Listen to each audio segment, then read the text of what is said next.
നമസ്കാരം. പശ്ചിമേഷ്യയിൽ യുദ്ധം അതിന്റെ ഏറ്റവും ഭയാനകമായ ഘട്ടത്തിലേക്ക് കടന്നിരിക്കുകയാണ്.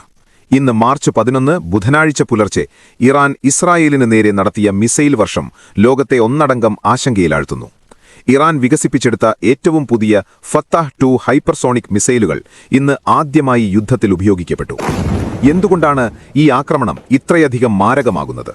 പ്രതിരോധ വിദഗ്ധർ ഇതിനെ വിളിക്കുന്നത് അൺസ്റ്റോപ്പബിൾ ഫോഴ്സ് എന്നാണ്. ഒന്നാമതായി ഇതിന്റെ അപാരമായ വേഗത തന്നെ. ശബ്ദത്തിന്റെ 15 മടങ്ങ് വേഗതയിൽ വരുന്ന ഫത്താഹ് 2 മിസൈലുകളെ തടയാൻ നിലവിലെ ഒരു ആന്റി മിസൈൽ സിസ്റ്റത്തിലും സാധിക്കില്ല. രണ്ടാമതായി ഇതിൽ ഘടിപ്പിച്ചിരിക്കുന്ന ക്ലസ്റ്റർ ബോംബുകൾ സൃഷ്ടിക്കുന്ന ആഘാതം. ഒട്ടുവിട്ട 300ഓളം മിസൈലുകളിൽ പകുതിയോളവും ഇത്തരത്തിലുള്ളവയായിരുന്നുവെന്ന് IDF സ്ഥിരീകരിച്ചു. ലക്ഷ്യസ്ഥാനത്തെത്തുന്നതിന് തൊട്ടുമുൻപ് ഈ മിസൈലുകൾ നൂറുകണക്കിന് ചെറിയ ബോംബുകളായി ചിതറുന്നു. ഒരു മിസൈലിനെ നേരിടാൻ തയ്യാറെടുക്കുന്ന പ്രതിരോധ സംവിധാനങ്ങൾക്ക് മുന്നിലേക്ക് പെട്ടെന്ന് നൂറുകണക്കിന് ലക്ഷ്യങ്ങൾ പ്രത്യക്ഷപ്പെടുന്നതോടെ റഡാറുകൾ നിശ്ചലമാകുന്നു. ഏതാണ്ട് 8 കിലോമീറ്റർ ചുറ്റളവിൽ ഒരേ സമയം നാശം വിതയ്ക്കാൻ ഇതിലൂടെ സാധിക്കുന്നു.